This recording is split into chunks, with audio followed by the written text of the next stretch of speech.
Hi friends, ഇന്നത്തെ video ചന മസാല ഉണ്ടാക്കുന്നതാണ് വെള്ളക്കടല കൊണ്ട്.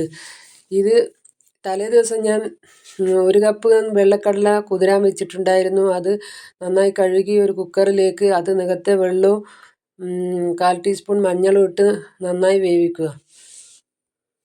സ്റ്റൗ ഓണാക്കി ഒരു ചീനച്ചട്ടി അടുപ്പിൽ വെച്ച് എണ്ണ ഒഴിച്ച് ജീരകവും വെളുത്തുള്ളിയും ഇഞ്ചിയും നന്നായി മൂത്തതിന് ശേഷം സവോള ഇട്ട് ഉപ്പിട്ട് വഴറ്റുക. കൂടെ പച്ചമുളകും തക്കാളിയും ഇട്ട് നന്നായി വഴറ്റുക. കാശ്മീരി മുളകും മഞ്ഞളും ഇട്ടതിന് ശേഷം നന്നായി വഴറ്റിയെടുക്കുക. പിന്നെ കുക്കറിൽ ഞാൻ 5 വിസിലാണ് അടിച്ചത്. അതിനുശേഷം ഇതിൽ ഗരം മസാലയും ഇട്ട് നന്നായി വഴറ്റിയതിന് ശേഷം വേവിച്ച് വെച്ച വെള്ളക്കടലയും ഇതിലിട്ട് ഇതിനായിട്ട് ഞാൻ കുറച്ച് 1 ടീസ്പൂൺ വെള്ളക്കടല മാറ്റി വെച്ചിട്ടുണ്ടായിരുന്നു. അത് മിക്സിയുടെ ജാറിൽ അരച്ച് വെച്ചിട്ടുണ്ടായിരുന്നു. അതും ഇതിലേക്ക് ചേർത്താൽ നല്ലൊരു ഗ്രേവിയായി മാറും.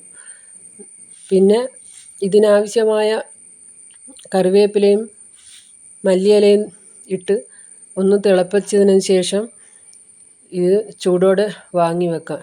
ഇത് കാണുന്നവർ എന്നെ ഒന്ന് സപ്പോർട്ട് ചെയ്യാൻ മറക്കരുത്.